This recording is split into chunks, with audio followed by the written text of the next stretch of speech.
পুরো শহর জুড়ে ছেপে গিয়েছে বাহার ভাইয়ের নিখোঁজ বিজ্ঞপ্তি।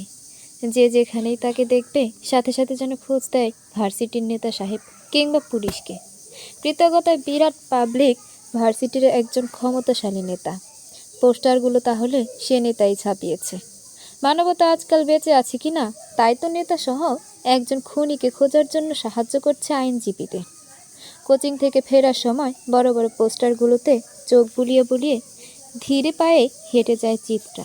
রাস্তাটা খালি পেলেই ছুঁয়ে দেয় পোস্টারের মাঝে থাকা বাহার ভাইয়ের সাদা কালো মুখমণ্ডলকে।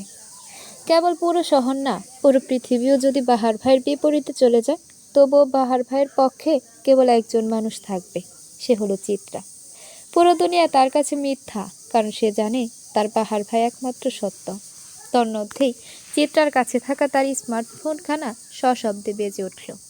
চিত্রার রয়ে শয়ে কল তুলতেই ওহির চিন্তিত কণ্ঠ ভেসে এলো।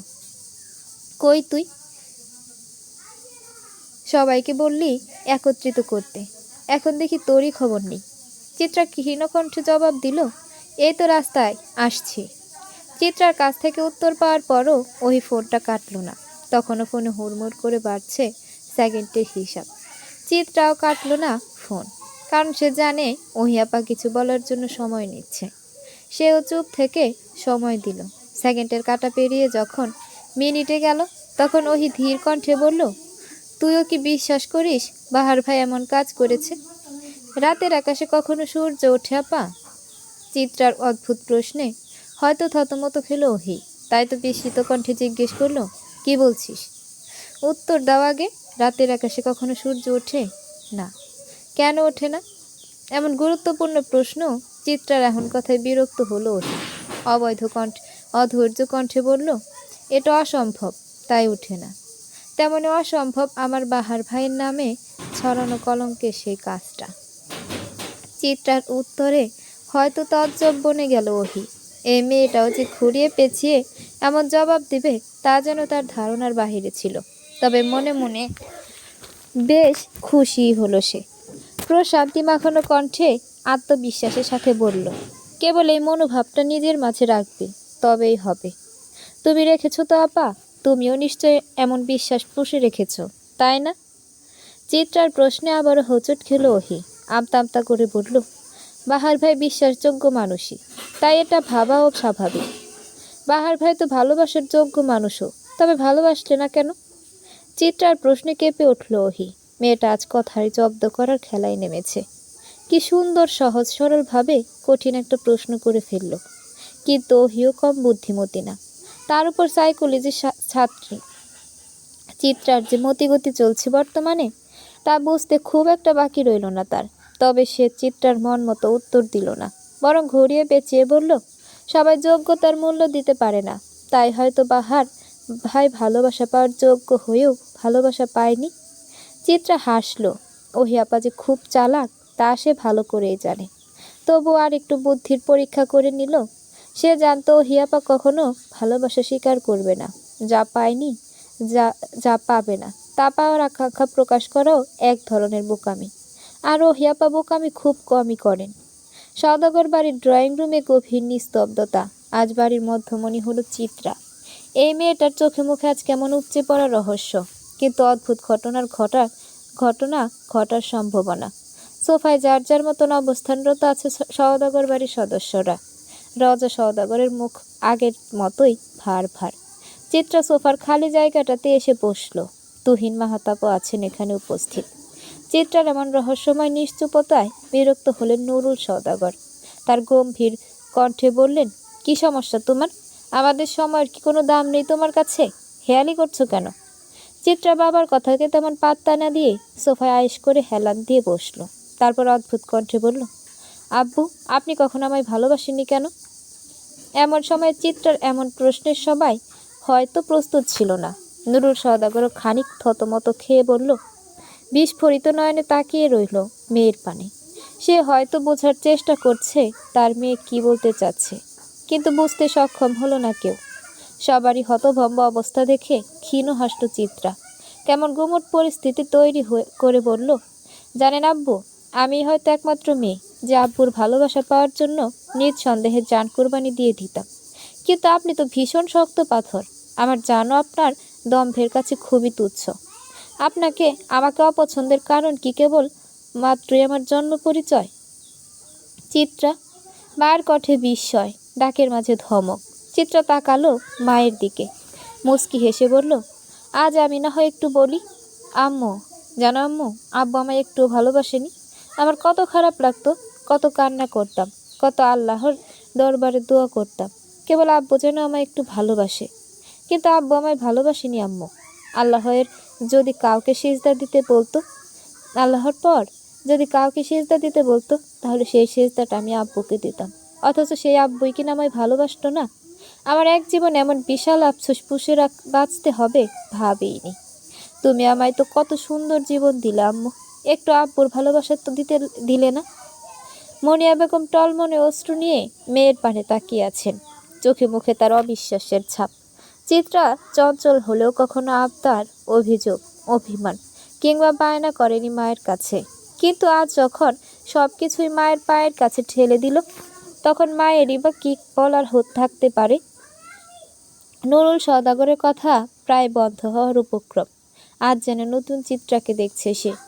মেয়েটার এমন পরিবর্তন ভাবিয়ে তুলল সবাইকে। বা চোখ দিয়ে গড়িয়ে পড়া অশ্রুকণাকে ভীষণ অবহেলায় মুছে ফেলল চিত্রা। তাচ্ছিল্য করে বলল, আজ এমন কথা কেন বলছি সেটাই ভাবছো তাই না? কারণ আছে দেখেই বলছি।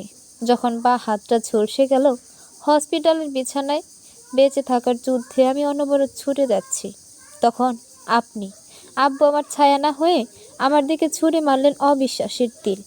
আমি সেদিন কতটা ব্যথা পেয়েছি তা আপনাকে বোঝাতে পারবো না আব্বু।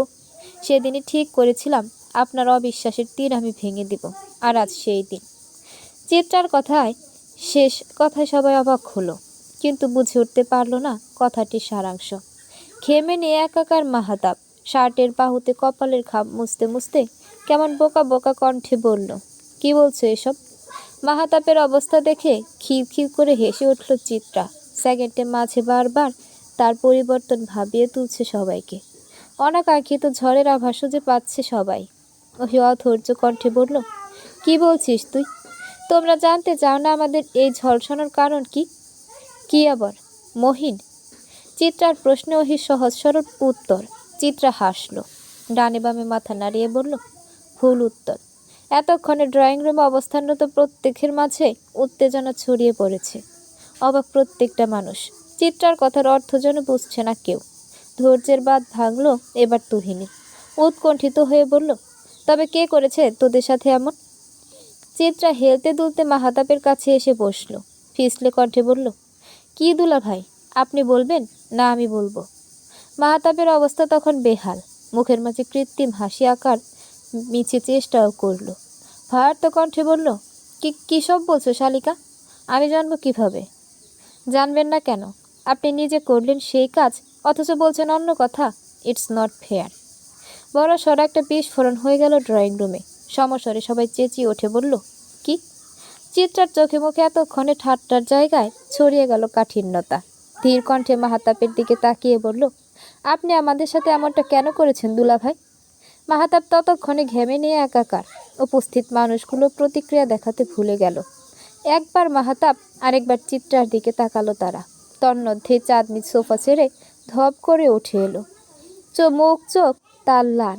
রাগে দিশেহারা হয়ে সে চিত্রার গালে চর বসানোর জন্য হাত তুলতেই তার হাত ধরে থামিয়ে দেয় চিত্রা। মুখে আগের ন্যায় হাসি বজায় রেখে বলে, আরে আপা থামো, এত তাড়াতাড়ি চরটা ওয়েস্ট করো না।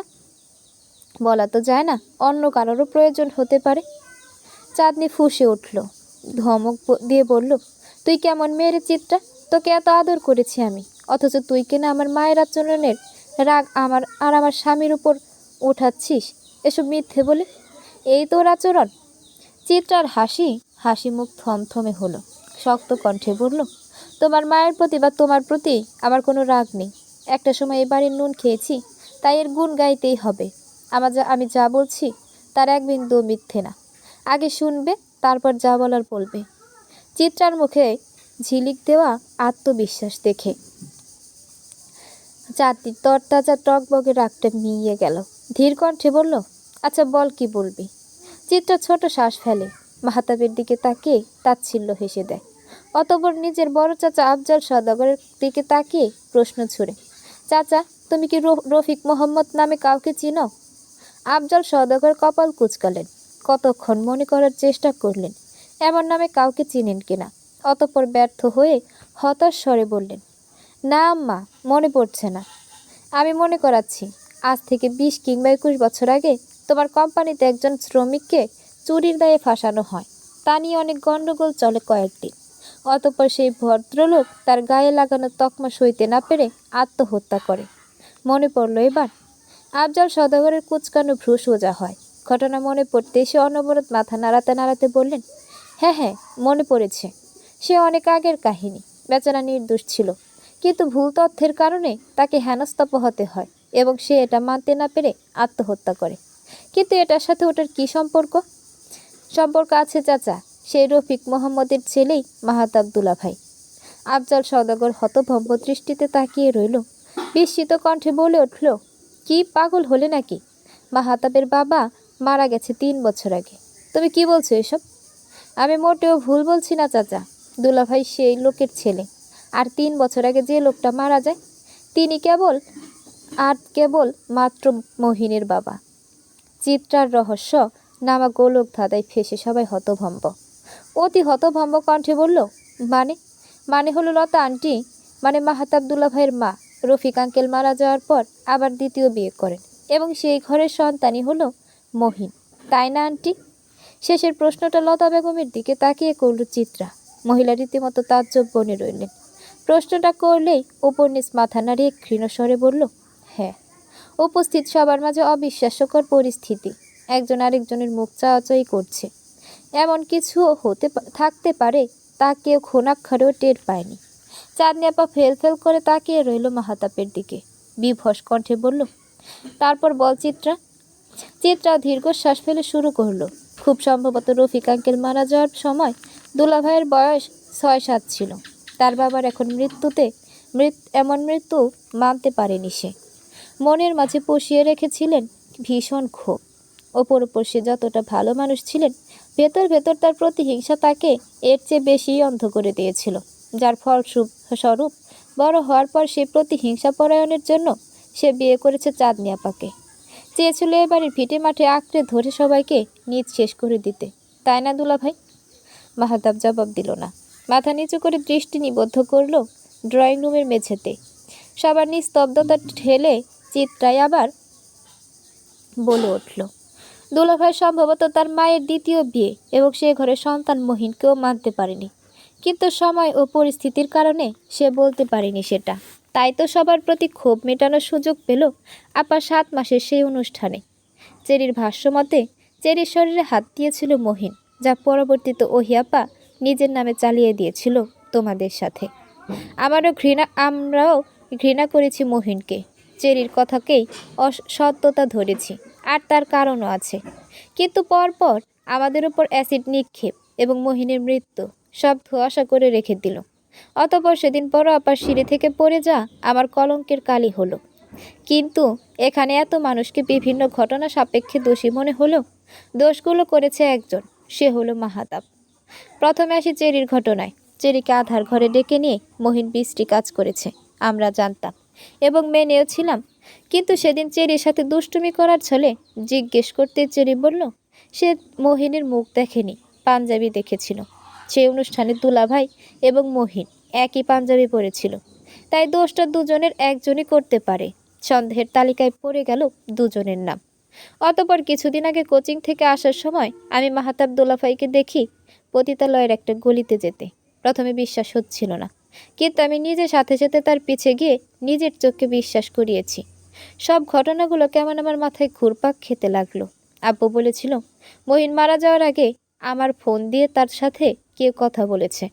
আমি চট করে রেকর্ডিং লিস্টে ঢুকে যাই আর সৌভাগ্যক্রমে সেদিনের রেকর্ডিং পেয়ে যাই, যেখানে কণ্ঠ একজন ছিল মহিন আর একজন ছিল দুলাভাই। তারা কি নিয়ে যেন তুমুল কথা কাটাকাটি করছে। স্পষ্টভাবে বোঝার পর বুঝলাম মহিন প্রচুর ভয় পেয়েছিল সে বুঝতে পেরেছিল আমাদের অ্যাসিডের ঘটনা সম্পূর্ণরূপে তার ঘাড় গিয়ে পড়বে। তাই সে দুলাভাইকে হুমকি দিচ্ছিল সব বলে দেবে। আর দুলাভাই আমার ফোন দিয়ে কল দিয়েছিল হয়তো ধরা না পড়ার জন্য। হয়তো সে মোহিনীর হুমকিতে ভয় পেয়ে খুন করেছে নিজের ভাইকে। কেবল তাইই না, দুলাভাই মানসিকভাবে বিপর্যস্ত। তার নারী দোষ আছে। পতিতালয়ে তার প্রায়ই আসা যাওয়া। ড্রয়িং রুম জুড়ে নিস্তব্ধতা, সকলের চোখে অবিশ্বাস্যতা। স্বয়ং লতা বেগম তার ছেলের দিকে সে অবিশ্বাসের দৃষ্টি নিয়ে তাকিয়ে রইলেন। কণ্ঠধ্বনির মাঝেই আটকে রইল শব্দরা। বহু কষ্টে সে উচ্চারণ করল, এসব মিথ্যে, তাই না আব্বা? মাহাতাব আগের ন্যায় মাথা নিচু করেই রইল। সবাই মাহাতাবের উত্তরের আশায় উন্মুখ হয়ে রইল। এই বুঝি মাহাতাব বলবে সব মিথ্যে, কিন্তু সবাইকে ভুল প্রমাণ করে দিয়ে গম্ভীর কণ্ঠে বলল, সবই সত্যি, একটা শব্দও মিথ্যে না। আমাকে যা ভাবেন সবাই তা আমার ভালো মানুষের আদল কেবল। আমি ভালো মানুষ নই। আর চিত্রাদের অ্যাসিড নিক্ষেপ করার কাজটাও আমিই করিয়েছি। উদ্দেশ্য ছিল চেরি আর ওহিকে ঝলসানোর, চিত্রাকে না। আর মহিনকেও খুন করেছি অনিচ্ছাকৃত। আমি ওকে অনেক বোঝানোর চেষ্টা করেছিলাম, কিন্তু ও বোঝেনি। আমি নিজের রাগ সংবরণ করতে না পেরে মেরে ফেলি। অ্যাসিড নিক্ষেপ করা ওই দুই ছেলেকেও আমিই মেরে ফেলেছি, যেন ওরা আমার বিপদ না আনতে পারে। চেরির সাথে ওটা আমি করেছি। শেষ কথাটা সম্পূর্ণ হওয়ার আগেই সশব্দে চর পড়ে মাহাতাবের গালে। চরটা মেরেছে চাঁদনি। রাগে তার মুখ লাল হয়ে গিয়েছে, হাত পা কাঁপছে। একদোলা থুথু মাহাতাবের উপরে ফেলে ঘৃণা ছুঁড়ে বলল, পিশাচ। চিত্রা চাঁদনিকে শক্ত করে ধরল, কম্পিত কণ্ঠে বলল, আপনি তো সেদিন আপাকে সিঁড়ি থেকে ধাক্কা দিয়ে ফেলে দিয়েছেন, তাই না? আমি হাতটা কেবল ধীরে ঝাড়া দিয়েছিলাম, কিন্তু আপা বলল আমি নাকি জোরে ধাক্কা দিয়েছি। তখন ওপরে আমি আর আপনি ছিলাম। আমি যেহেতু করিনি, তার মানে? চিত্রার বাকি কথা বলতে হয় না। মাহাতাবি গম্ভীর কণ্ঠে বলে, আমিই করেছি সে কাজটা। আর এই যে এত দ্রুত সবটা স্বীকার করে নিলাম কেন জানো? কারণ এত শত বাহানার মাঝেও আমি তোমায় ভালোবেসে ফেলেছি। আবারও চর পড়ল মাহাতাবের গালে। এবার চরটা দিলেন আফজল সওদাগর। রাগে সে হুঙ্কার দিয়ে উঠল। তুমুল এক ধাক্কা দিয়ে বলল, তোর সাহস কি করে হলো আমার মেয়েদের দিকে তাকানোর? তোর চোখ উঠিয়ে ফেলবো। মাহাতাব কথা বলল না, ঠায় দাঁড়িয়ে রইল। আবারও কয়েক ঘা পড়ল, প্রহার হলো। হইচই ভরে গেল সওদাগর বাড়ি। পুলিশ কল দেওয়া হলো। লতা বেগম জ্ঞান হারালেন। চাঁদনি কথা বলার শক্তি না পেয়ে থপ করে বসে পড়ল। তুমুল বিশৃঙ্খলা পড়ল বাড়ি জুড়ে। চিত্রা সেই বিশৃঙ্খলা ঠেলে বেরিয়ে গেল রাস্তায়। রাত 11টার ব্যস্ত শহরে একা পায়ে হাঁটা শুরু করলো। অনেকটা পথ যাওয়ার পর পুলিশের একটা গাড়ি তার পাশ দিয়ে চলে গেল সওদাগর বাড়ির দিকে। চিত্রা তাচ্ছিল্য হাসল খানিক। গত পরশু রাতে সে মাহাতাব দুলাভাইয়ের বাড়িতে প্রবেশ করেছিল পাইপ পেয়ে। ভীতু চিত্রা হুট করে কেমন সাহসী হয়ে গেল। তৃপ্তি ভরে সে দেখে নিল শহরের রাজপথ। আর তো থাকা হবে না এই শহরে।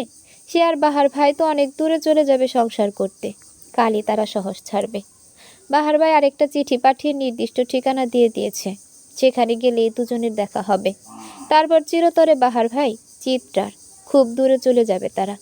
কিন্তু বাহার ভাই বেছে বেছে কবরস্থানেরই ঠিকানা দিল কেন? ধূসর রঙের মেঘেদের আনাগোনা আকাশ জুড়ে প্রকৃতির ভীষণ মন খারাপ আজ। কিন্তু চিত্রার মনে উৎফুল্লতার জোয়ার। কি একটা প্রাপ্তির আনন্দ যেন তার পুরো শহর জুড়ে। অথচ কোথাও মন ভালোর ছিটে ফোটা কারণও নেই। সদাগর বাড়ির মানুষেরা ভেঙে পড়েছে।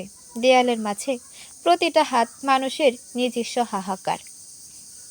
ওহিয়াপার বিয়ের ডেটটাও বেশ পেছানো হয়েছে। মন খারাপের বেলাগুলো ভীষণ পাঞ্ছে আঁকা। চিত্রা ঘুম থেকে উঠেই বেশ সময় নিয়ে গোসল সেরেছে। বেছে বেছে বর্তমান প্রকৃতির সাথে মিলিয়ে ধূসর রঙের জামা বের করেছে। সাদা সালোয়ার ওড়নার সাথে মিলিয়েই কেমন বিষণ্ণ বিষণ্ণ রঙে সাজিয়ে নিল নিজেকে। তার মা চলে গিয়েছে কলেজ। ভাই যেন বাসায় নেই। এটাই মোক্ষম সময় বাহার ভাইয়ের কাছে চলে যাওয়ার। ছোট করে একটা চিরকুটু লিখল সে। পড়ার টেবিলের উপর কলমদানিটা দিয়ে চাপা দিয়ে যত্ন সহকারে রেখে দিল চিরকুটটা। সে হারিয়ে গেলে আম্মু ভাইজান যে পাগল হয়ে যাবে, তাই তাদের সেই সময়টাই সান্ত্বনার বাণী হিসেবে রেখে গেল চিরকুটটা। চিত্রা জানে সে যাওয়ার পর মা এবং ভাইজান আবার নিজ গৃহে ফিরে যাবে। আর কতদিন গৃহান্তরে থাকবে? আর যার জন্য গৃহান্তর সে যদি না থাকে, তবে সে গৃহান্তরের আর কি বা মূল্য রইল? পুরো ঘরের কোনায় কোনায় একবার হাত বুলিয়ে দিল সে। সবকটা জিনিস চোখ ভরে দেখে নিল। এরপর আর দেখতে যদি না পায়, কবে না কবে আবার আসবে কে জানে। আদৌ ফিরে আসবে কিনা। পৃথিবীতে কিছু পেতে হলে কিছু ত্যাগ করতেই হয়। যেমন বাহার ভাইকে পাওয়ার জন্য চিত্রা ছাড়ছে তার পরিবার। কি আর করার, লোকটার যে সে ছাড়া কেউ নেই। তপ্ত এক শ্বাস ছেড়ে পা ফেললো, পা রাখলো সে ফ্ল্যাটের বাহিরে। গন্তব্য তার অজানা, তাতে ক্ষতি কি? পথসঙ্গী তো তার চেনা। লোকাল বাসের ডান সাইডের ৩ নাম্বার সারির জানালার পাশে সিটটাতে বসে আছে চিত্রা। জ্যামে ঠাসা রাস্তা। হুড়মুড় করে বাসের ভেতর একজন মহিলা প্রবেশ করে চিত্রার সাথে ফাঁকা সিটটায় বসে পড়ল সে। চিত্রা এক পলক মহিলার দিকে তাকিয়ে আবার দৃষ্টি নিবদ্ধ করল জানালার বাহিরে। কিন্তু হুট করে তার মস্তিষ্কে মহিলাটির মুখের অবয়ব ভেসে উঠল, কেমন পরিচিত মুখ। চিত্রা আবার ঘাড় ঘোরালো, মহিলাটির দিকে তাকালো। বড্ড পরিচিত লাগলো মহিলাটাকে, অথচ সে এর আগে দেখেনি তাকে। চিত্রার পাশে বসা মহিলাটা চিত্রাকে এমন তাকিয়ে থাকতে দেখে ভ্রু কুঁচকালো। মিষ্টি হেসে বলল, কি গো মেয়ে, ওভাবে তাকিয়ে আছো কেন? চিত্রা বেশ থতমত খেয়ে গেল। আমতা আমতা করে বলল, না না আন্টি, আসলে আপনাকে বেশ পরিচিত মনে হচ্ছে। তাই নাকি? আমার তো মনে হচ্ছে না এর আগে তোমার সাথে আমার দেখা হয়েছে। না আন্টি, দেখা হয়নি, হয়তো মনের ভুল। চিত্রার উত্তরে কমল হাসল মহিলা, কিন্তু এবার মহিলাও চিত্রার দিকে তাকিয়ে রইলেন। চিত্রার মুখ চোখ জুড়ে কি যেন খুঁজে বেড়ালেন। অতঃপর ধীর কণ্ঠে জিজ্ঞেস করল, তোমার নাম কি? চিত্রা বেশ দুটনায় পড়ল। নাম বলবে কি বলবে না করেও অবশেষে নাম বলল, তোফা সওদাগর। নামটা শুনে মহিলা স্বস্তির শ্বাস ফেলল যেন, কিন্তু তার মনের মাঝে তরল তুমুল খচখচ। চিত্রাও কেমন অস্বস্তিতে ভরে গেল শরীর। মহিলাটাকে সে এর আগে দেখেনি, কিন্তু তবুও কেন পরিচিত মনে হচ্ছে। তন্মধ্যে মহিলার প্রশ্ন ভেসে এলো, তোমার আর কোনো নাম আছে? ধরো ডাক নাম বা অন্য কিছু। চিত্রা ভ্রু কুঁচকাল। সে তো ইচ্ছে করে ডাক নামটা বলেনি। তাহলে মহিলাটা আন্দাজ কিভাবে করলো যে ডাক নাম থাকতে পারে? চিত্রা মাথা দুলিয়ে বলল, চিত্রা, এই নামে ডাকে আমাকে সবাই। চিত্রা নামটা শুনতে কেমন যেন বিস্ফোরিত নয়নে তাকিয়ে রইল মহিলা। হাত পায়ে দেখা দিল তার মৃত্যু কম্পন, শরীরে অস্বাভাবিকভাবে ঘামের উপস্থিতি। মুহূর্তের মাঝেই পাশের নারীটির এহেন পরিবর্তনে ভরকে গেল চিত্রা। ব্যতিব্যস্ত কণ্ঠে বলল, কি হলো আন্টি আপনার? থামছেন কেন? কোনো সমস্যা? মহিলা কাঁপতে কাঁপতে দু হাতের আঁচলে নিজের মুখটা ঢেকে ফেলল। চিত্রা চোখ মেলে মহিলাটার পা থেকে মাথা অব্দি আবার পর্যবেক্ষণ করল। কালো রঙের ডিজাইনিং শর্ট হাতার ব্লাউজের সাথে মখমলের কালো শাড়ি পরিহিতা রমণীর শুভ্র রাঙা শরীর, ডান হাতে কালো মোটা চেইনের ঘড়ি, চুলগুলো বয়কাট। বেশ সম্ভ্রান্ত ঘরের মনে হলো। এই মানুষটা লোকাল বাসে চড়ার কি দরকার ছিল? চিত্রা বিস্মিত কণ্ঠে আবার প্রশ্ন করল, আন্টি কি হয়েছে আপনার, বলুন। মহিলাটা নিজেকে অনেকটা সময় নিয়ে ধাতস্থ করলো, অতপর সিটের সাথে হেলান দিয়ে চোখ বন্ধ করে বলল, ও তেমন কিছু না, লোকাল বাসে চড়ার অভ্যাস নাই তো, তাই আর কি। তোমার মায়ের নাম মুনিয়া বেগম, তাই না? হ্যাঁ, চিত্রা উত্তর দিয়েছে ঠিকই, কিন্তু কণ্ঠ তার তখনও কাঁপছিল। মহিলাটা কি মায়ের কলিগ? মাকে কি বলে চিত্রার সাথে দেখা হওয়ার কথাটা বলে দেবে? এমন অনেক অহেতুক ভাবনায় ভীত হলো চিত্রা। মহিলাটাও অনেকটা সময় চুপচাপ ছিলেন। অতপর অনেকটা পথ যাওয়ার পর উঠে দাঁড়ালেন মহিলা। বাস তখন ধীর গতি নিচ্ছিল যাত্রী নামানোর জন্য। ভদ্রমহিলা চিত্রার মাথায় হাত বুলিয়ে বিবশ কণ্ঠে বললেন, আমি এতিমখানা চালাই। বিরাট এক এতিমখানা আছে আমার গাজীপুরে। আমার সন্তানকে আমি তাদের মাঝে খুঁজে নিয়েছি। নিজের ইচ্ছায় খুব কম মানুষই পাপী হয়, তবে অনিচ্ছাকৃত পাপের বোঝা তাকে বয়ে বেড়াতে হয় চিরকাল। তোমার এমন গোছানো ভাব দেখে ভালো লাগলো। জীবনের কোনো মোড়ে যেন আমাদের আর দেখা না হয়। তুমি ভালো থেকো, আমার 2 হাতের প্রার্থনায়। কথা শেষ হতেই ঝড়ের বেগে নেমে গেলেন ভদ্রমহিলা। চিত্রা ফ্যালফ্যাল নয়নে তাকিয়ে রইল মহিলাটির যাওয়ার পানে। চিত্রার হয়তো বোধগম্য হলো এখন কেন মহিলাটাকে এত চেনা চেনা লাগছে তার। নিজের মুখের আদলের সাথে যে সেই ভদ্রমহিলার প্রচুর মিল ছিল তা চিত্রার মস্তিষ্কে হুট করে খেলে গেল। যাকে এই জীবনে দেখতে চাওয়ার কোনো ইচ্ছে সে পোষণ করেনি, আজ যেতে যেতে তাকেই দেখে নিল। চিত্রা ভুলে যাবে এত সাক্ষাৎ। কিছু মানুষের সাথে দেখা না হওয়াই উত্তম। কারণ মানুষ যতটা ক্ষণস্থায়ী, তাদের সাথে কাটানো স্মৃতি ততটাই দীর্ঘস্থায়ী। আরও একটা কেমন অসহ্য স্মৃতি জমা হলো চিত্রার হৃদয়। জন্মদাত্রী মানুষটার সাথে স্মৃতি কখনো চায়নি চিত্রা। গা ছমছমে শুনশান এক কবরস্থানে দাঁড়িয়ে আছে চিত্রা। সন্ধ্যার হিমশীতল বাতাস তাকে কেমন ছুঁয়ে যাচ্ছে, শরীরের লোমকূপ কাঁপিয়ে দিচ্ছে সেই বাতাস। একটু ভয়, রোমাঞ্চ, প্রাপ্তির আনন্দ, সকল অনুভূতি মিলেমিশে একাকার। চিত্রা চারপাশ ঘুরে ঘুরে দেখল। শহর থেকে বেশ কিছুটা দূরে হওয়ায় এখানে আসতে আসতে সন্ধ্যা নেমেছে। কিন্তু বাহার ভাই বেছে বেছে এখানেই কেন আসতে বলল? আর বলেছে না হয় মানা যায়, কিন্তু কই, মানুষটা টিকিট আরও তো দেখা নেই চারপাশে। চিত্রা ক্ষীণস্বরে কয়েকবার ডাকল, বাহার ভাই, বাহার ভাই, আছেন? শুনেছেন? কোনো উত্তর এলো না। কেবল বড় বড় তাল গাছ, বট গাছের আড়ালের ঝোপঝাড় থেকে শুকনা পাতার উপর হেঁটে যাওয়ার মর্মর শব্দ হলো। চিত্রার শরীরে কাঁপুনি দিল। ভয়ে এসে আষ্টে পিষ্টে জড়িয়ে নিল তাকে।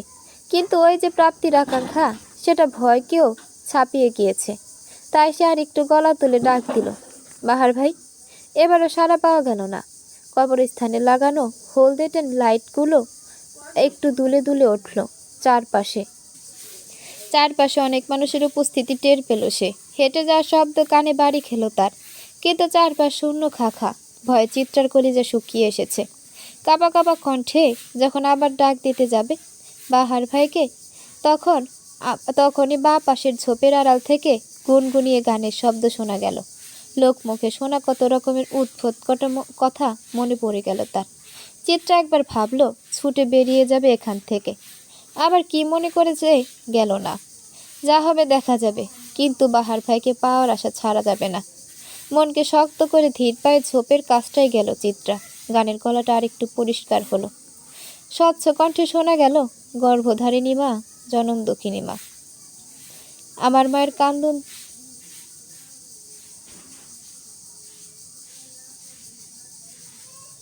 বাহার ভাই, চিত্রার বিস্মিত ডাকে গান থেমে গেল। কিন্তু বাহার তাকালো না চিত্রার পানে। অনবরত পুরানো এক কবরে হাত বুলিয়ে গেল। চিত্রার চোখে মুখে ছড়ানো বিস্ময়, কণ্ঠে অবাক ভাব। বাহার ভাইয়ের কেমন বিধ্বস্ত অবস্থা। পরনে সাদা পাঞ্জাবিটাতে ধুলোয় মাখামাখি, গালে অবহেলার দাড়ি, চোখ মুখে কেমন বিধ্বস্ততা। চিত্রা আবার ডাকলো, বাহার ভাই কি করছেন? মাকে একটু ছুঁয়ে দিচ্ছি, ভাঙা স্বরে বাহার ভাইয়ের উত্তর। বাহার ভাই কি কাঁদছে? চিত্রা গুটি গুটি পায়ে এগিয়ে গেল বাহার ভাইয়ের দিকে। কম্পিত হাতটা রাখলো বাহার ভাইয়ের বাহুতে। তৎক্ষণাৎ বিদ্যুৎ বেগে উঠে দাঁড়ালো বাহার। ধুলো ময়লা ঝাড়তে ঝাড়তে বলল, অবশেষে ঠিকানা চিনে আসলে? আসতে তো হতোই, আমার গন্তব্যের সমাপ্তি তো আপনি। হলুদ নিয়ন বাতির ঝাপসা আলোয় বাহার ভাইয়ের মুখ কেমন চকচক করে উঠল। রহস্য করে হেসে বলল, ভয় লাগছে না তোমার? যদি খারাপ কিছু হয়ে যায়, যতই হোক, মানুষ হিসেবে তো আমি ভালো নই। বাহার ভাইয়ের এখন কণ্ঠে কিঞ্চিত ভরকে গেল চিত্রা। মৃদু কম্পন বয়ে গেল শরীর জুড়ে। তবুও নিজেকে যথেষ্ট সংযত করে বলল, খারাপ কিছু হবে না, আমার ভরসা আছে। অথচ আমি খারাপ কিছু করার জন্যই সওদাগর বাড়িতে পা রেখেছিলাম। সওদাগর বাড়ির দম্ভ সম্মান ভেঙে চুরমার করে দিতেই তো গিয়েছিলাম। একে তো অনাকাঙ্ক্ষিত জায়গা, তার উপর বাহার ভাইয়ের অপ্রত্যাশিত কথায় হতভম্ব চিত্রা। তবুও সাহস নিয়ে বলল, আমরা এখান থেকে বেরিয়ে কথা বলি বাহার ভাই, চলুন। চিত্রার ভয়ে যুবথুব মুখটা দেখে উচ্চ স্বরে হেসে উঠল বাহার। দুনিয়ার সবচাইতে অপরিচিত লাগলো তাকে।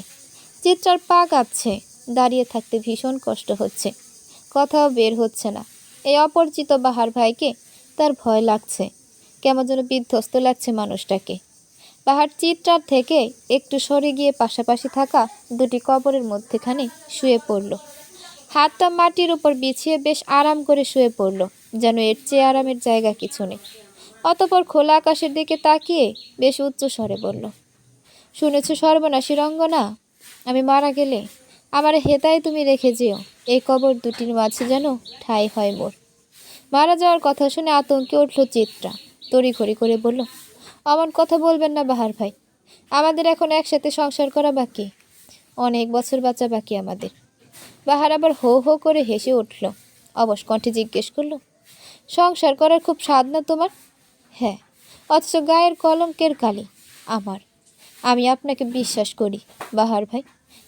চাঁদের গায়ে কলঙ্কের কথা রটে সাধারণ মানুষ, তাই বলে চাঁদের অসাধারণ তো তারা কখনো গোপন করতে পারেনি।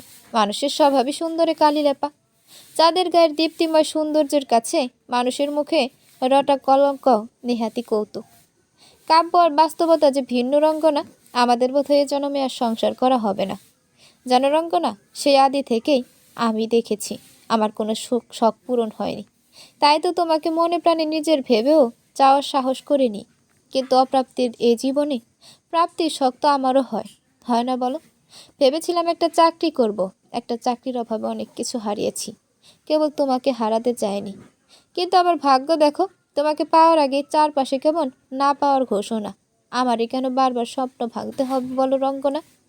চিত্রা চুপ করে কেবল বাহারের একদিনে লুকিয়ে রাখা অভিযোগ শুনল, কোনো কথা বলল না, শব্দও করল না। বাহার আগের ন্যায় শুয়ে থেকেই বলল, তোমাকে আমার অভাগিনী মায়ের গল্প শোনায় আসো।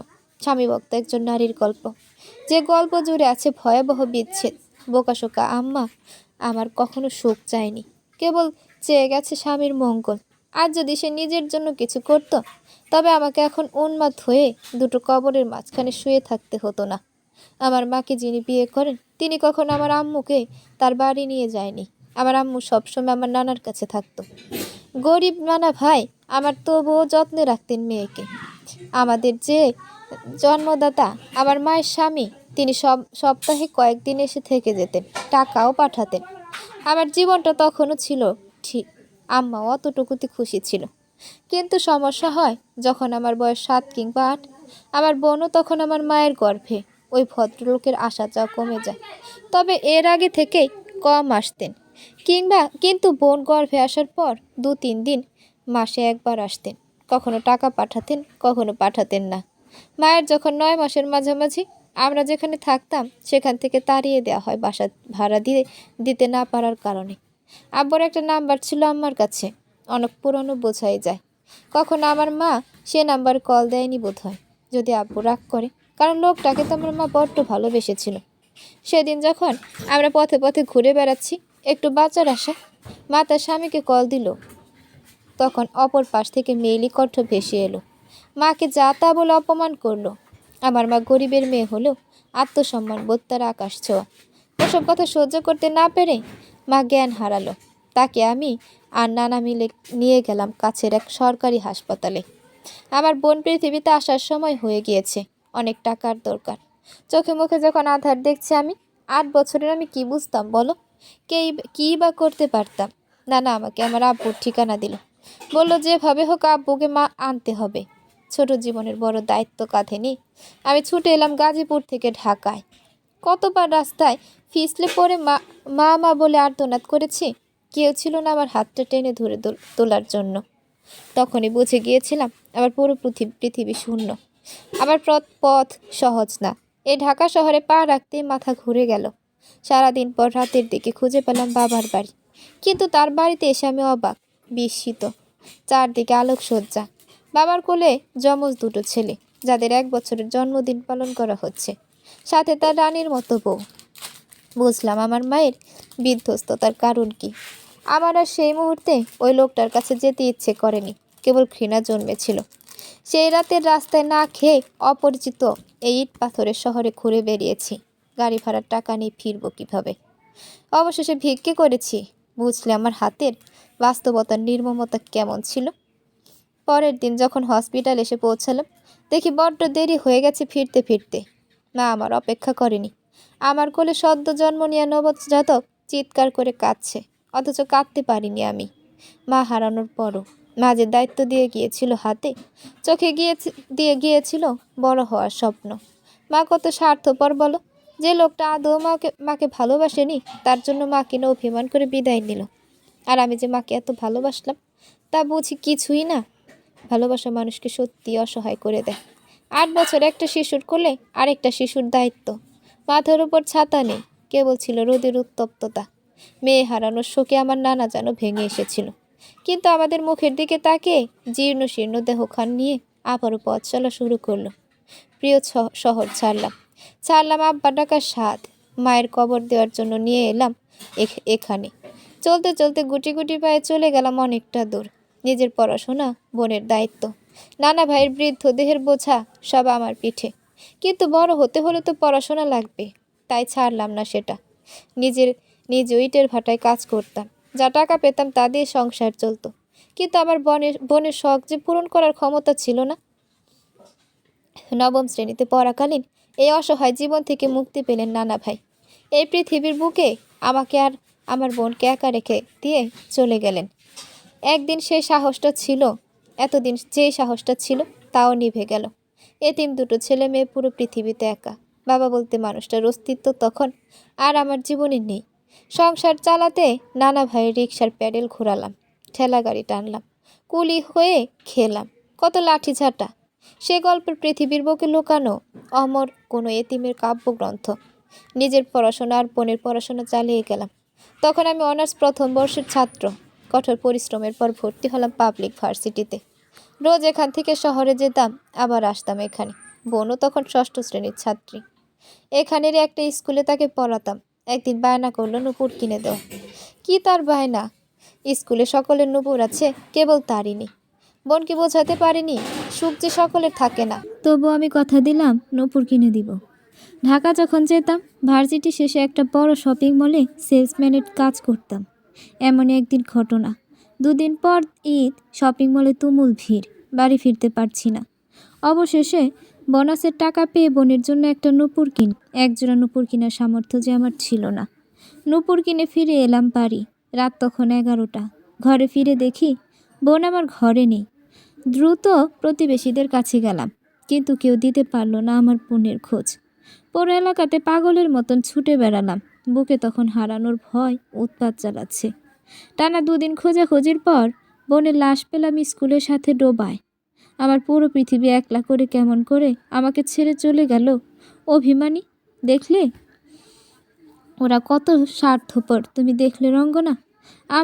আমায় ওরা কেমন শূন্য করে দিয়ে চলে গেল। আমারে কতটা নিঃস্ব করে দিয়েছে এই পৃথিবী। আমি কারে দেখাই সে নিঃসঙ্গতা? রঙ্গনা, তুমি দেখলে তো আমার অপ্রাপ্তির খাতায় কেমন বিরাট একটা শূন্যতা। আমার বোন নূপুরটাও পড়ার সুযোগ পেল না, অমন ফুলটাকে বাঁচতে দিল না এই অসভ্য সমাজ। এই সমাজ আমার সব কেড়েছে। অসহায়দের জন্য এই সমাজ না রঙ্গনা, এতিমদের জন্য এই সমাজ না।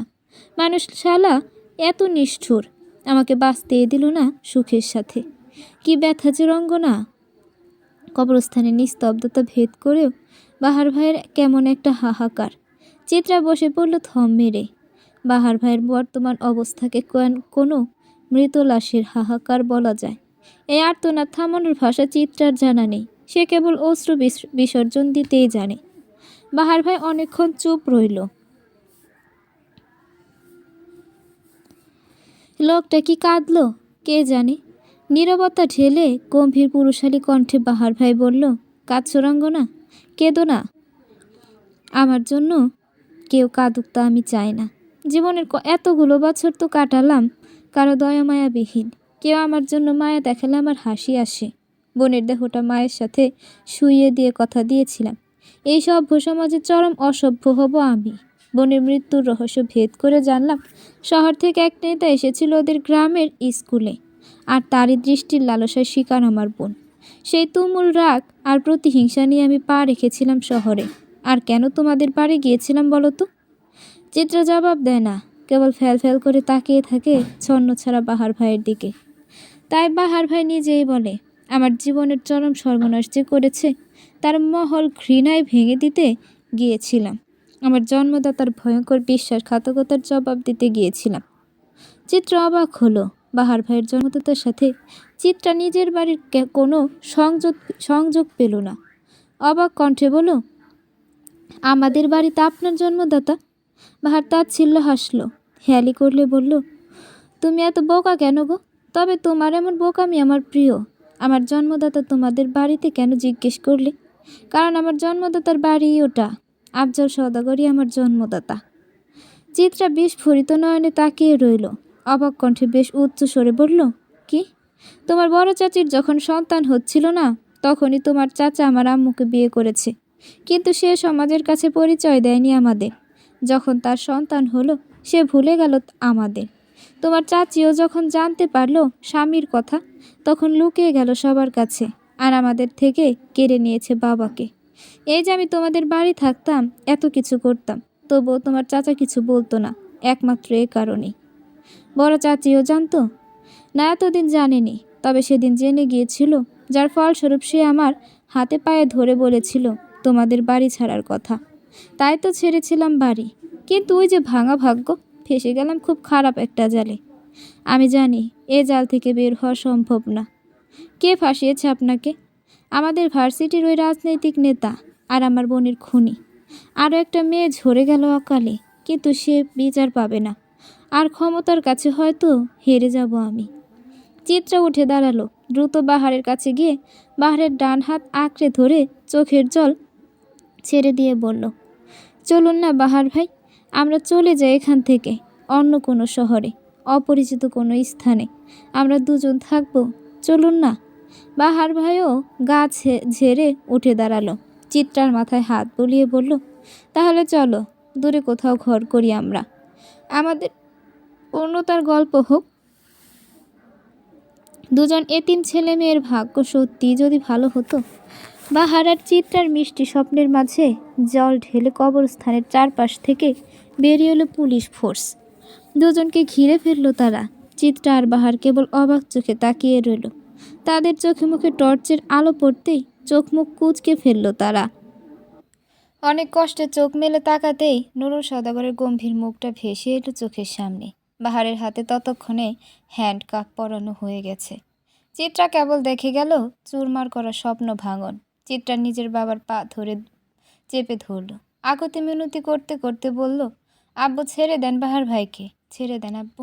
আপনি তো জানেন বাহার ভাই এমন করতে পারে না। প্লিজ ছেড়ে দেন আব্বু, আমরা অনেক দূরে চলে যাব। একটাবার দয়া করুন, আমরা আর এখানে ফিরে আসবো না আব্বু, ছেড়ে দেন। আমি বাঁচবো না যে ওনাকে ছাড়া। নুরুল সওদাগর তার দায়িত্ব পালন করলেন। মেয়ের কথা অনেক শুনতে চেয়েও দায়িত্বের সাথে আপোষ করতে পারলেন না তিনি। তার চোখে ভেসে উঠল অনেক বছর আগে সেই দিনটি, যেদিন অবনী এমন হাহাকার করেছিল, কিন্তু নুরুল সওদাগর পারেননি কিছু করতে। সে মানুষ হিসেবে যেমন হোক, দায়িত্ব কখনো হেরফের করেনি।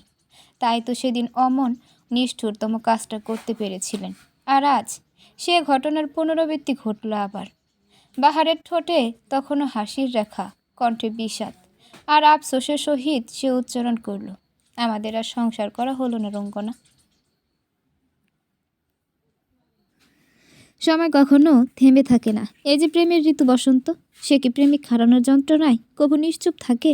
থাকে না, কারণ প্রকৃতি তার নিজের নিয়মে চলে। আর খুব সহজে সে বিচ্ছেদের যন্ত্রণা ভুলে বাঁচতে শিখে যায়। সময়টা রিক্ত শীতের মাস, নভেম্বরের মাঝামাঝি। শহরের কঠিন শরীর চাদরে ঢাকা শীতকাল। বাহার ভাইয়ের যে জীবনের অতিক্রান্ত 27 দিন, বদলে গেছে সব কিছু। চিত্রারা ফিরে এসেছে নিজের বসত ভিটাতে। সওদাগর বাড়িতে পিনপতন নীরবতা। কেউ যেন দূরবন হতে ভেসে আসে কানাকুয়োর অকল্যাণের সুর। বাতাসে বাতাসে কেমন স্বজন হারানোর শোক। সেই শোক ভুলানোর জন্য আফজাল সওদাগর ও হির বিয়ের তারিখ ঠিক করেছেন আবার। ডিসেম্বরের মাঝামাঝিতে তিনি সেরে ফেলতে চান বিয়েটা। অন্তত এই সুবাদে আনন্দরা হুমড়ি খেয়ে পড়ুক বাড়ির আঙিনায়। হাসি রানা হয় আরেকটা বার বাঁধনমুক্ত হোক। প্রতিটি মানুষের মাঝে নিজস্ব ভাঙন, অথচ প্রকাশ্যে তারা করছে ভালো থাকার চেষ্টা। মিরপুরের আধুনিক কল্যাণী শেওড়াপাড়ার পাশ ঘেঁষে যাওয়া গুলশান জামদানি জনমানবহীন হোটেলের সামনে দাঁড়িয়ে আছে একটি মেয়ে। পরনে তার সাদা 3 পিস, চোখে লাগানো রোদ চশমা এবং মুখে লাগানো মাস্ক। খুব ধৈর্যের সাথে মিনিট কয়েক ব্যয় করে সে দাঁড়িয়ে আছে কারো অপেক্ষায়। শীতের মৌসুম, অথচ তার শরীরে কোনো শীতবস্ত্র নেই, বরং হালকা ঘামের আভাস দেখা দিচ্ছে তার দেহ জুড়ে। আরও মিনিট 5 ব্যয় করতেই বড় আলিশান হোটেলটি থেকে বেরিয়ে এলো সাদা পাঞ্জাবি পরা উঁচু লম্বা শক্তশালী দেহের পুরুষ। মুখে লেগে থাকা মোহনীয় হাসি, শীতের শীতলতায় লাল লাল উষ্ঠ। নির্দ্বিধায় সুপুরুষ বলা যায় তাকে। হোটেলের বাহিরে এসে কাঙ্ক্ষিত রমণীকে চোখে পড়তেই মুচকি হাসল সে। বেশ ভদ্রতার সাথে বলল, চিত্রা, অ্যাম আই রাইট? বেশ শান্তভাবে চিত্রা উত্তর দিল, হ্যাঁ। ভদ্রলোকটি পাঞ্জাবির হাতা গুটিয়ে নিতে নিতে বলল, খুব ভুল না করে আপনি বর্তমানে জেলখাটা আসামি বা হারের প্রেমিকা, তাই না? চিত্রার কোমল মুখমণ্ডল শক্ত হলো, কর্কশ কণ্ঠ বলল, না, শুভাকাঙ্ক্ষী। চিত্রার উত্তরে বেশ দানবীয় এক হাসি দিল লোকটা। কোমরে দু হাত রেখে গা জ্বালানো হাসি দিয়েই বলল, হয় হয়, এমনই হয়। প্রেমিকের কঠোর সময় প্রেমিকারা তাদের পরিচয় দিতে চায় না। প্রেমিক তখন শুভাকাঙ্ক্ষী হয়ে রয়। লোকটার গা জ্বালানো কথায় বিরক্ত হলো চিত্রা। চোখ মুখ বিরক্তে কুঁচকে এলো তার। অসহ্য রকমের এক মুখ ঝামটা দিয়ে বলল, প্রেমিক প্রেমিকার সংজ্ঞা শুনতে আমি আপনার কাছে আসিনি, দরকারে এসেছি। আমার দরকারি কথাটা শুনবেন দয়া করে? হ্যাঁ বলুন। আমার আবার তত সময় নেই। বর্তমানে নিজের সামনের অবস্থানরত ছেলেটার সাথে কথা বলার ন্যূনতম ইচ্ছাও চিত্রার মাঝে নেই। তবুও বিপদের সময় ইচ্ছা অনিচ্ছার চেয়ে শুরুটা বেশি ভূমিকা পালন করে। সেই জন্যই চিত্রা নিজেকে ধাতস্থ করে বলল, আপনি নিজের এমন পাওয়ার ভুল কাজে লাগানো বন্ধ করবেন। যেমন, আপনার জন্য আজ আমার বাহার ভাই দোষী না হয়ে 14 শিকের ওই অন্ধকার ঘরে আটকে আছে। তার ওপর কোনো উকিল আমাদের পক্ষে কেস লড়তে ইচ্ছুক না। একমাত্র আপনি তাদের ভয় দেখাচ্ছেন বলে তারা রাজি হয়েও পিছিয়ে আসছে। রাজনীতি যদি কুকাজে লাগান, তবে সে রাজনীতির মানে কি? আর কিছু? নিজের এতগুলো কথার বিপরীতে সামনের লোকটার এমন উত্তরে ভীষণ বিরক্ত হলো চিত্রা। মাথার মাঝে তরতর করে রাগের হামাগুড়ি দিল। মুখ চোখ তার নিমিষে লাল হয়ে উঠল। কণ্ঠধ্বনি সর্বোচ্চ পর্যায়ে নিয়ে সে চেঁচিয়ে পড়ল, আপনাকে আমি খুন করব। কথাটা বলার সাথে সাথে চিত্রার গলাটা বেশ শক্ত করে চেপে ধরল লোকটা। এতক্ষণের ফুরফুরে মেজাজটা আর দেখা গেল না লোকটার মাঝে। শরীর চেহারা জুড়ে কেবল কাঠিন্যতা। সেই কাঠিন্যতা চলে গেল কণ্ঠস্বর অবধি। চিত্রার গলার মাঝে আরও চাপ দিয়ে ধীর কণ্ঠে বলল, আওয়াজ নিচে। ভয়ে, অস্বস্তি এবং ব্যথায় চিত্রার দম আটকে আসার উপক্রম। চোখ মুখ উল্টে গিয়ে নাজেহাল অবস্থা। মুখ বেয়ে কিছুটা লালাও বেরিয়ে এলো। চিত্রার এহেন দশা দেখে হয়তো মায়া হলো লোকটার। ছেড়ে দিল সে চিত্রার গলা। আবার আগের মতন ফুরফুরে মেজাজ অথচ গাম্ভীর্যতা নিয়ে বলল, আপনাকে যদি এখানে মেরে পুঁতেও ফেলি, তাহলেও কেউ আমার কিছু করতে পারবে না। কিন্তু আপনাকে কেন মারলাম না বলেন তো? কাশতে কাশতে চিত্রার অবস্থা নাজেহাল, কিন্তু লোকটার কথা শোনার জন্য তাকালো লোকটার মুখমণ্ডলে। চেহারার মাঝে উত্তরের আকাঙ্ক্ষা। লোকটা নিজের রোদ চশমাটা পরতে পরতে কিঞ্চিত ঠাট্টা করে বলল, আপনাকে আমার ভালো লেগেছে। আমার কাছে ধরা দিয়ে বেশ ভুল করেছেন, এবার পস্তানোর পালা। চিত্রা কিছু বলতে গিয়েও বলতে পারল না। তন্মধ্যে বিশাল কালো গাড়িটা দিয়ে লোকটা চলে গেল দৃষ্টিসীমানার বাইরে। চিত্রা কেবল চেয়ে দেখল। এখানে আসাটা যে তার চরম ভুল হয়েছে তা সে মিনিটের মাঝে উপলব্ধি করতে পারল। কিন্তু হয়তো উপলব্ধি করতে বড্ড দেরি করে ফেলেছে। সারাদিন উকিলদের দরজায় দরজায় ঘুরে হতাশ চিত্রা বিরস মুখে বাড়ি ফিরল। ড্রয়িং রুমে তখন সওদাগর বাড়ির সকলেই প্রায় উপস্থিত। ক্লান্তিতে ভেঙে পড়া চিত্রাকে দেখতেই মনিয়া বেগম নিজের হাতের চায়ের ট্রেটা টেবিলে রেখে ছুটে এলেন। মায়ের বাহু জড়িয়ে ধরে উৎকণ্ঠিত হয়ে জিজ্ঞেস করলেন, কোথায় ছিলিস আজ? শরীরটা কি অবস্থা করেছিস দেখেছিস? চিত্রা নিষ্প্রাণ দৃষ্টিতে মায়ের দিকে তাকালো। হতাশ স্বরে বলল, ভালো উকিলের খোঁজ করতে গিয়েছিলাম আম্মু। বাহার ভাইটার যে ওখানে থাকতে কষ্ট হচ্ছে। মনিয়া বেগম করুণ দৃষ্টিতে তাকালেন মেয়ের পানে।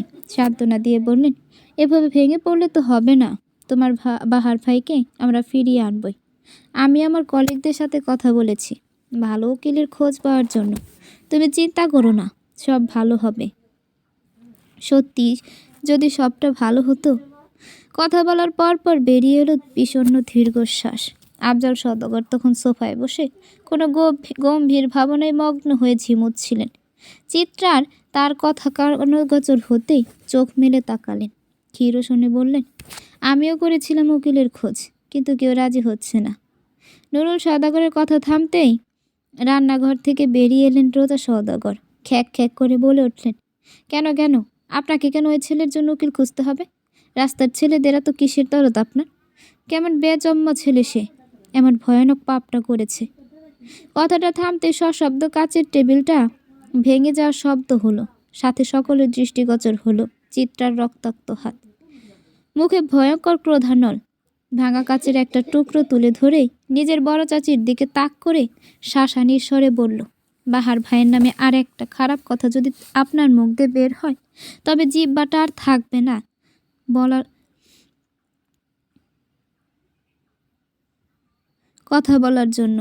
উপস্থিত সকলে আহম্মক হয়ে তাকিয়ে রইল চিত্রার পানে। তাদের পরিচিত চঞ্চল আবেগে সে ছোট্ট চিত্রাকে খুঁজে বেড়ালো এই মানবীর মাঝে, কিন্তু সবাইকে হতাশ করে দিয়ে সে বাচ্চা চিত্রার রণচণ্ডীর রূপ ধারণ করেছে। মুনিয়া বেগম তাজ্জব বনে কেবল উচ্চারণ করল, চিত্রা। চিত্রার চোখে মুখে তখনও হিংস্রতা, হাতের কাজটা ছুঁড়ে মারল দূরে। ওহি, চাঁদনি, অবনী বেগম, তুহিন সহ সবাই এই ভয়ঙ্কর চিত্রার দিকে ফ্যাল করে তাকিয়ে রইল।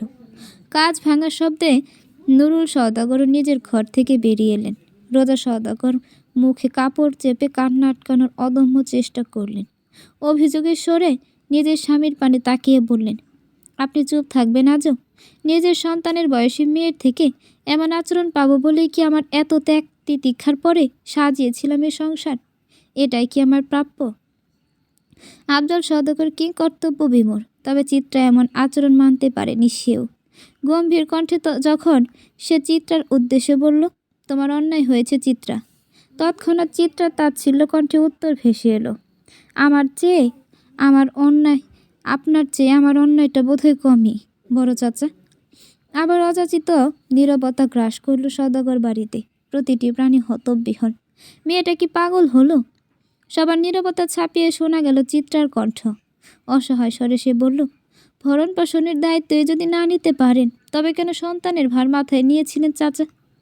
আফজল সওদাগর, রোজা সওদাগর এবং নুরুল সওদাগর বাদে কেউ বুঝল না চিত্রার কথার মর্মথা। অনেক দিনের লুকানো রূপকথার অতীত বেরিয়ে আসতে চলেছে ভেবেই ধপ করে সোফায় বসলে পড়ল আফজল সওদাগর।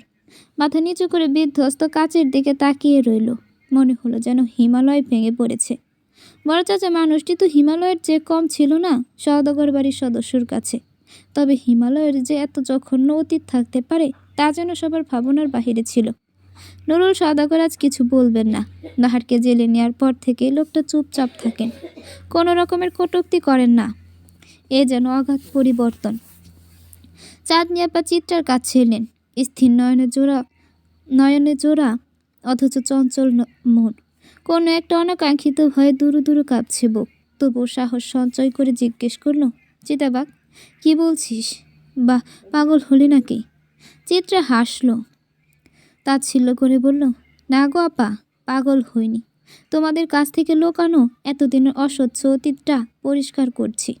আমার বাহার ভাইয়ের তো কোনো দোষ নেই, তবে তার জন্য কেন এমন কথা উঠবে সেই কৈফিয়ত আমার চাই। রোজা সওদাগর ভীত হলেন। ছোট ছোট চক্ষুদ্বয় ভর করলেন ভয়। ভীত গলায় বললেন, চিত্রা, তোর মাথা এখন গরম, ভুলভাল বলিস না। কথাটা শুনতে স্বাভাবিক মনে হলেও কথায় যেন চরম নিষেধাজ্ঞার আভাস। হয়তো সতর্ক বার্তা। চিত্রা মানল না সে সতর্কতা, কেবল তাচ্ছিল্য করে বলল, চাঁদনি আপা একটু আগে তোমার আম্মু বলল না বাহার ভাই বেজম্মা? সেই বেজম্মাটা কার সন্তান জানো? তোমার বাবার। ড্রয়িং রুমে ছোটোখাটো বোমা ফাটল মনে হয়। আফজল সওদাগর মুখ ঢেকে ফেললেন দুই হাত দিয়ে। চাঁদনি ধমকে বলল, চিত্রা। কিন্তু চিত্রা থামল না। একটু স্বার্থপর হলো সে। অনবরত বলে গেল, বাহার ভাইয়ের জীবন বৃত্তান্ত। সবাই টান টান উত্তেজনা এবং অবাক ভাব নিয়ে শুনল সেই বৃত্তান্ত। কারো পা কাঁপছে তো কারো চিত্ত। এতদিনের পুষে রাখা ঐতিহ্য ভেঙে গেলে তো ব্যথা হবে। চিত্রা এক মনে বলল সবটা। কোনো বিরতি নেই, কোনো ক্লান্তি নেই। বাহার ভাইয়ের শরীর থেকে সব ধরনের কলঙ্ক সে যেন মুছে দেবে। পৃথিবীর বুকে বাহার ভাই কেবল উজ্জ্বল নক্ষত্র হয়ে থাকবে। বাহার ভাইদের কোনো কলঙ্ক নেই। অনবরত দীর্ঘ এক বক্তব্যের পর থামল চিত্রা। তার পরিবারের লোক যেন সেই ধাক্কা সামলাতে না পেরে পাথর হয়ে গেছে। বড় চাচার মতন মানুষের অবহেলার জন্য আজ বাহার ভাই এবং তার পরিবারের এ দশা। চাঁদনি নিজেকে যথেষ্ট সামলে নিল। মাহতাবের ঘটনার পর থেকেই মেয়েটা নিজেকে এখন সামলে নিতে শিখে গেছে। সে নিজের বাবার দিকে স্থির দৃষ্টি ফেলে অসহায় কণ্ঠে বলল, আব্বা জানো, মাহতাব আর তোমার মাঝে আজ কোনো পার্থক্য আমি খুঁজে পেলাম না। অথচ এটা তো হওয়ার কথা ছিল না। আফজাল সওদাগর কিছু বললেন না, তবে ধমকে উঠল রোজা সওদাগর। চাঁদনি সে ধমকে পাত্তা না দিয়েই বলল, মাহতাব হয়তো ইচ্ছাকৃত তার সন্তানকে মেরেছে নিজের হাতে, অথচ তুমি অনিচ্ছাকৃতভাবে হলেও নিজের সন্তানের খুনি। তোমাকে যে মানুষটা ভালোবেসে বুকে যত্নে আগলে রেখেও তোমার চরিত্রে তকমা না লাগিয়ে পৃথিবী থেকে বিদায় নিয়েছে, তুমি সে মানুষটারও খুনি। তুমি কিভাবে এত পাষাণ হলে আব্বু? তোমার আমার আব্বুর না নরম মাটির দেহ ছিল, মন তবে এত পাথর হলো কেন? রোজা সওদাগর মানুষ হিসেবে যেমনই হোক, কিন্তু স্ত্রী হিসেবে পরিপূর্ণ। তাই তো স্বামী কেমন প্রশ্নবিদ্ধ হতে দেখেও সে চুপ থাকতে পারল না। তেড়ে এলেন মেয়ের দিকে আঙুল উঁচিয়ে চিৎকার করে বললেন, তুই কাকে প্রশ্ন করছিস? এই মানুষটাকে, যে তোদের সুখের জন্য সারাদিন রাত খেটে গিয়েছে। আমি দিচ্ছি তোর প্রশ্নের উত্তর। আমার কারণে তোদের বাবা ওদের কাছে যেতে পারেনি। কোনো মেয়ে তার স্বামীর ভাগ দিতে পারে বল? আমিও পারিনি, তাই স্বামীর ভাগ দিতে। যখন জানলাম আমার স্বামী বাহিরে ঘর করছে, মানতে পারিনি তখন। তবুও চুপ ছিলাম নিজের অক্ষমতার জন্য। বিবাহিত জীবনে একটা সন্তানের মুখ দেখাতে পারিনি। আমার কি জোর খাটানো সাজে? কিন্তু যখন তুই হলে, তখনই পেয়ে গেলাম তোর বাবাকে আটকানোর অস্ত্র। আমি জানতাম বাহারের মাঝে প্রসব ব্যথায় কাতরাচ্ছিল, কিন্তু আমি বলিনি। তুই স্বামীর ভাগ দিতে পারতি বল? সে ছোট বয়সে সংসারে হাল ধরেছে, সংসারের বেড়াকলে পরে ধীরে ধীরে ননির পুতুল থেকে কাঠের পুতুল হয়েছি। কিন্তু এ সংসার আমাকে কি দিল বল? স্বামীটাও শেষ অবধি বাহিরে সংসার পাতল। মানতে পারতি তোরা?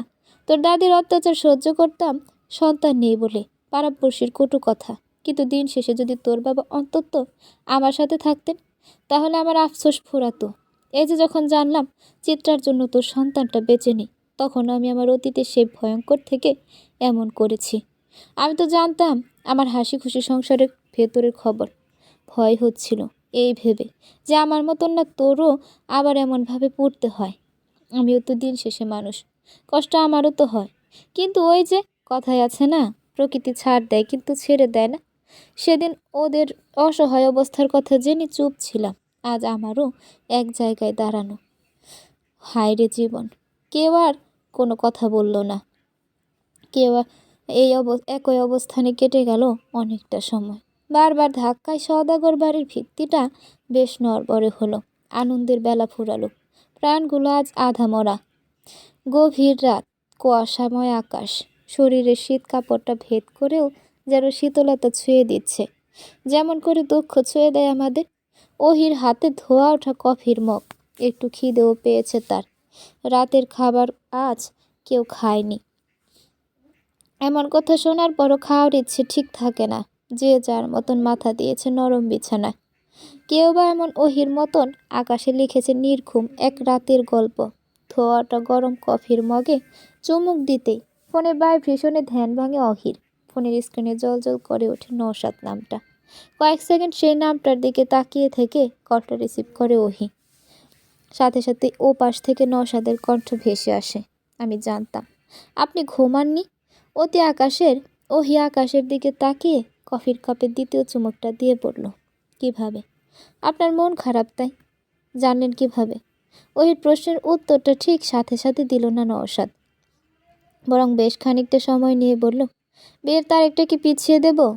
নওশাদের প্রশ্নে কেমন অসহায়ত্বের সুর। খারাপ লাগলো ওহিরও। লোকটা নিরেট ভদ্র লোক, আগাগোড়া ভালো মানুষ। এক্ষেত্রে ওহি তার ভাগ্যের উপর কৃতজ্ঞতা স্বীকার করে। এতটা ভালো মানুষ তার জীবনে আসবে সে ভাবেইনি। ওহিকে চুপ থাকতে দেখে নওশাদ নিজেই বলল, বাহার ভাই ফিরে আসুক, আমরা না হয় তখন ধুমধাম করে বিয়ের সেলিব্রেশন করব। ওহি উত্তর দিল না। পরিবেশ পরিস্থিতির এ অবস্থায় বিয়ের অনুষ্ঠানটা বেমানান। অথচ বারবার এমন বিয়ে পিছিয়ে নিল দেখতেও দৃষ্টিকটু লাগবে। নওশাদের পরিবারও বা কীভাবে নেবে বিষয়টা ভেবেই ওহির বুক চিরে বেরিয়ে এলো দীর্ঘশ্বাস। ওহির ভাবনা হয়তো বুঝল নওশাদ।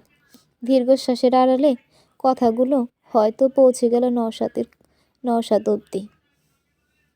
তাই তো সে তৎক্ষণাৎ বলল, আশেপাশের চিন্তা করার প্রয়োজন নেই আপনার। আপনি কেবল আপনার মনের কথা শুনুন, বাকিটা আমি সামলে নেব। একদিন বৃষ্টির স্নান রাতে একজন মানুষ বলেছিল, ভালোবাসা নাকি মানসিক শান্তি। আমি তো আজ বুঝি, এই যে আপনার সাথে 2-3টে কথা হয়, সেটাই আমার মানসিক শান্তি। আমি এভাবেও কাটিয়ে দিতে পারবো। আমার মানসিক শান্তিরও কিছু শান্তির প্রয়োজন, তাই না? আপনি বরং সময় নিন। নওশাদের এমন স্নিগ্ধ কথায় মুগ্ধ হলো ওহি। একটা মানুষের পরিপূর্ণতা কী? যখন একজন মানুষ আরেকজন মানুষের তৃপ্তিতে খুশি হয়, তখনই একজন মানুষের পরিপূর্ণতা সেটা। আর নওশাদ নামের ছেলেটা পরিপূর্ণ। এই ছেলেটাকে ভালো লাগা থেকে এখনও ভালোবাসতে আনতে পারেনি দেখে খারাপ লাগে ওহির। তবে ভালোবাসা কি আর হাতের মোয়া, যখন তখন যাকে তাকে দেওয়া যাবে? ওই ক্ষীণস্বরে উত্তর দিল, আমি ভেবে জানাবো, রাখছি। নওশাদ কোনো বাক্য ব্যয় না করে ফোনটা রেখে দিল। এই মানুষটার মতন বোধ হয় ওহিকে আর কেউ বুঝতে পারবে না এই জীবনে। এমন মানুষও পাওয়া যে ভাগ্যের ব্যাপার। কফির কাপটা ঠান্ডা হয়ে গিয়েছে ততক্ষণে। ওহি রুম ছেড়ে বের হলো। কফির কাপটা রান্নাঘরে রাখতে গিয়ে দেখে বাড়ির কাজের মেয়ে দোয়েলের শোবার দরজা খোলা। কৌতূহলবশত ওহি উকি মেরে দেখে মেয়েটা ঘরে নেই। কপাল কুঁচকে আসে তার। অতঃপর নজর যায় তাদের ড্রয়িং রুমের পাশের লাগোয়া ছাদের সিঁড়ির দিকে। ছাদের দরজাও খোলা। ছাদের দরজার দিকে তাকাতেই ওহির বুকটা কেমন শূন্য শূন্য লাগে। বাহার ভাই বাড়ি ছাড়ার পর এতদিন ছাদে উকি দেওয়া হয়নি তার। মনের শূন্যতা মানা যায়, কিন্তু স্মৃতির শূন্যতা মানা যায় না। ছাদে যখন গিয়ে দেখবে আগের মতো চিলেকোঠার ঘরে হলুদ বাতিটা জ্বালানো নেই, কিংবা গিটারের টুংটাং শব্দ আসছে না, তখন স্মৃতির দেয়ালে যে শূন্যতা তৈরি হবে তাও হইকে জ্বালিয়ে দেবে। কিন্তু আজ এতদিন পর গুটি গুটি পায়ে ছাদের দিকে এগিয়ে গেল ওহি। কিছুটা শূন্যতা কোরানো যাক না হয়। ছাদের বাম পাশের দিকে লাইট জ্বলছে, যা রীতিমতো পুরো ছাদটাকে আলোকিত করার কাজ সম্পাদন করছে। ছাদের খসখসে উঁচু নিচু মেঝেতে পা গুটিয়ে বসে আছে চিত্রা, তার মাঝেই দোয়েল বসা। চিত্রার দিকে এক গ্লাস দুধ এগিয়ে দিয়ে কমল স্বরে বলল, ছোট আপা, খাইয়া লন না দুধটা। চিত্রা নিষ্প্রাণ দৃষ্টিতে তাকালো দোয়েলের পানে, বিষণ্ণ স্বরে বলল, তোকে আমার জন্য দুধ আনতে বলেছে কে? কেন বাহার ভাইজান? দোয়েল উত্তরে চমকানোর সাথে সাথে অবাক হলো চিত্রা। বিস্মিত কণ্ঠে বলল, বাহার ভাই? বাহার ভাই তোকে কিভাবে বলল? মজা করছিস আমার সাথে? বিরক্ত করিস না তো। মজা করম কেন? আমি সত্যিই কইছি আপ্পা। ভাইজান বলছে আপনারে প্রতি রাতে এক গ্লাস কইরা বাদাম দুধ দিতে। চিত্রার কুচকানো কপাল আরও কুচকে গেল। অবাক ভাবটা তখনও তার চোখে মুখে স্পষ্ট। সে আবার প্রশ্ন করল, বাহার ভাই তোকে কখন বলেছে? আইজি বলছে। আপনি তো 2 দিন ধরে ঝড়ের লেগে দেখা করতে চাইতে পারেন না, তাই আজ বাজার করার নাম নিয়ে আমিই গেলাম। আপনার আব্বার থানাতেই তো তারে রাখছে। আমি যখন গেছি তখন চাচা থানায় ছিল না। জানেন আফা, বাহার ভাইয়ের লগে দেখা করার লাইগা ওই পুলিশ হাবিলদারের আমার 500 টাকা দেওয়া লাগছে। বাহার ভাইজান তো আমার দেখাই আপনার কথা জিজ্ঞেস করছে। আমি যখন কইলাম আপনি অসুস্থ, তখনই আমার হেই কইছিল আপনারে যেন প্রতি রাতে বাদাম দুধ খাইতে দিই। 16 বছরের কিশোরী দোয়েলের কথা শুনে অবাক হলো চিত্রা। এতটুকু একটা মেয়েও কিনা বাহার ভাইকে দেখতে 500 টাকা খরচ করেছে। চিত্রা ক্ষীণ হাসল, কোমল কণ্ঠে বলল, তুই এত টাকা খরচ করতে কেন গেলি? কই পেলি এত টাকা? চিত্রার কথায় চোখ বড় বড় করল দোয়েল। তার যে পছন্দ হলো না কথাটা, তা চোখে মুখে ফুটে উঠল। সে মুখ বাঁকিয়ে বলল, আল্লাহ, যাবো না কেন? ভাইজান কত ভালো মানুষ, তারে দেখার লেগে আমি 500 কেন, এর চেয়ে বেশিও দিতে রাজি। আম্মার ওষুধ কেনার লাগে যে টাকাটা রাখছিলাম সেইখান থেকেই দিছি। আম্মা এই মাসে একটা ওষুধ না হয় কম খাইলো। জানেন আফা, ভাইজান প্রায় আমার 2-3 হাজার করে টাকা দিত আমার ওষুধের লাইগা। আর খালি কইতো, দোয়েল, দেখে রাখিস আম্মারে, মনে রাখিস তোর বড় সম্পদ ওই মানুষটা। তখন তো বুঝতাম না ভাইজান কেন এমন কইতো, কিন্তু আজ তো বুঝলাম মানুষটার মনে কি কষ্ট আসছিল। ভাইজান আমারে কতগুলান বই আয়না দিছিল আপা, কইছিল আমারে পড়তে। পড়ালেখা করলে নাকি আমার দুঃখ মোছা যাইব। হে মানুষটা আজ হে অন্ধকার ঘরে কেমন কইরা থাকে আপা? তার তো অনেক কষ্ট হয়, তাই না? কোন ভাইজানটা আপনি ফিরে আনবেন তো? কোন